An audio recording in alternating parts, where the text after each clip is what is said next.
Okay, all right. So, what are we talking about here? We're talking about prison bonds and how the bonds in the prison system are paying for all the wars and everything that are going on right now. Try to explain it briefly.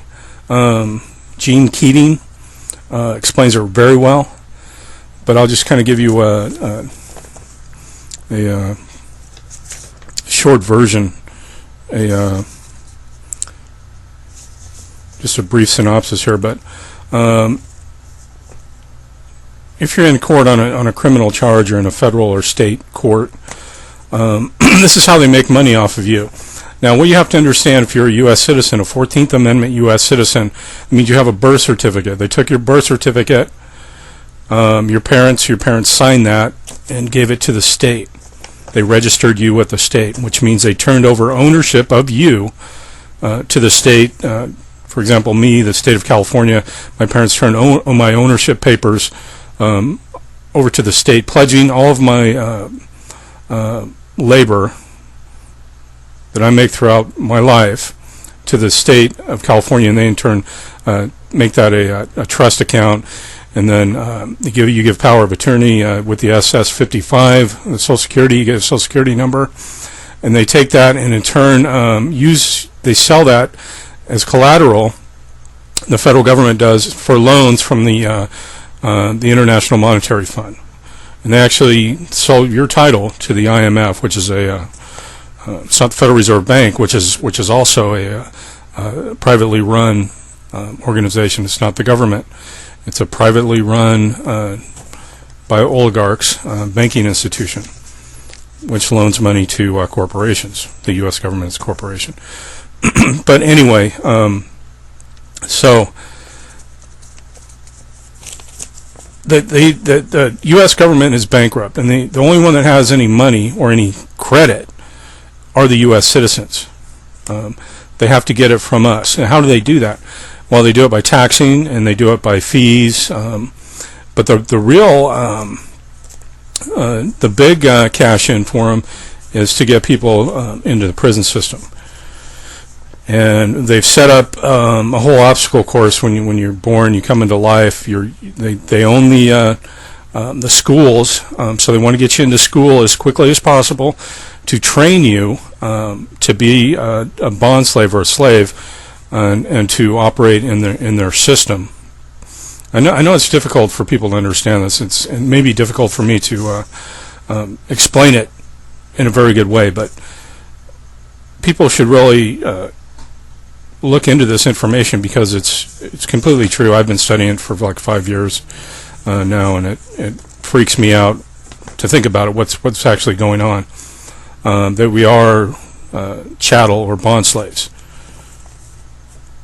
I mean, legally, that's what we are. We're chattel, property of a bankrupt corporation, or actually the IMF now.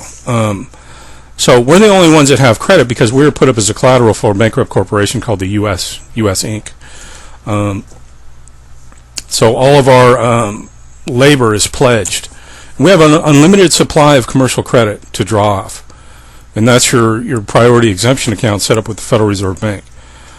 So like when you get a paycheck, you work your 40, and you go to the bank, and you endorse your check, and they give you back, say, 1,000 Federal Reserve notes. They're loaning you that money. That's not, it's debt, and it's got to be paid back. I can go into all that later, but because you do have an unlimited supply of commercial credit, every time you sign your name, you're creating a security or an interest security instrument. And if all the proper 4 items are on the security instrument, that security instrument can be sold as a security on Wall Street as long as there's an insurance company that wants to insure it. Anyway, statutes, which there really are no laws now, there's just statutes and codes, primarily. And that, and we're primarily under the UCC, which is the Uniform Commercial Code, which is the law of the land now. And officially that last piece of that puzzle went into place sometime in the 60s or the 70s, I believe. The last piece of it got down into the state courts. But so the statutes, which are made by Congress, now 75% of all Congress are attorneys or esquires. Even the President of the United States is an esquire, and they're members of a private institution. It's called the Bar Association, which stands for the British Accredited Registry. So they work for the Temple Bar, basically, who owns all the statutes and codes. There's 60 million of them, and their job is to put more statutes and codes on the books to charge you, to get money from you, so that, for one, they can pay back the bankers, and number two, they have money to operate. So it's a huge, it's just a huge scam, and it's, believe me, you want to go down the rabbit hole, forget about all the other stuff. This is where it's at. Statutes are bonds. And what you actually find out is if a group of people, or say a large corporation, wants to initiate a new law in Congress, what they'll do is they'll put a lobby together, and they'll lobby Congress, say, hey, we need a law, for this, and if they have enough money to lobby Congress and give them any congressman to go along with it, then that bill, because they're billing you, becomes a law, or a new statute and a new code. And usually what you're finding out right now is the members, or the corporations in the privately run prison system, are doing the majority of lobbying of Congress for new statutes and codes, because they're finding this is a huge way to make money. So let's get into this really quick. So statutes are bonds. Courtroom charges are all civil, not criminal. Clerk's praxis, and that's spelled Praxis, was the court of arches under the King's Bench at the time of Edward I. It's a court of probates. So John Hall wrote this book. I actually have this book, and I can get you a copy if you want to go to my blog. It's stopthepirates.blogspot.com. So John Hall, and you should get it for your whole family and read it. It's not that long of a book. So anyway, he wrote in his book, this is used in vice admiralty courts in the colonies in the American Revolution, and it's actually what caused the American Revolution. Everything involves bonds. When you are arrested, there are two different set of bonds. A bid bond is filled out when you are arrested. The U.S. District Court uses standard form 273, 274, and 275. I also have copies of these bonds. If you want them, go to stopthepirates.blogspot.com. There's another set of forms, a set put out by the GSA. Standard form 24 is the bid bond. The performance bond is standard form 25. The payment bond is standard form 25A. These are all out of the GSA under the Comptroller of the Currency, under the GAO, which is the General Accounting Office. So SF 273, 274, 275 are the bonds for federal level courts to use. And what they are doing with these bonds in the courtroom, you are being sued for debt collection. So it's all about money, people. And you'll see that the mind manipulation through the TV and everything, they have these law dramas on TV.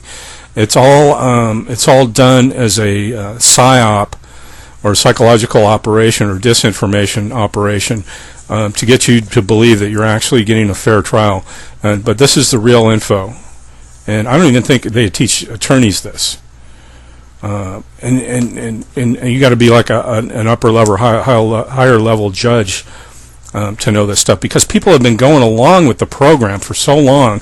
They just go into court and they got a charge, and they usually plead down, sign the paperwork, and then do their time and get out.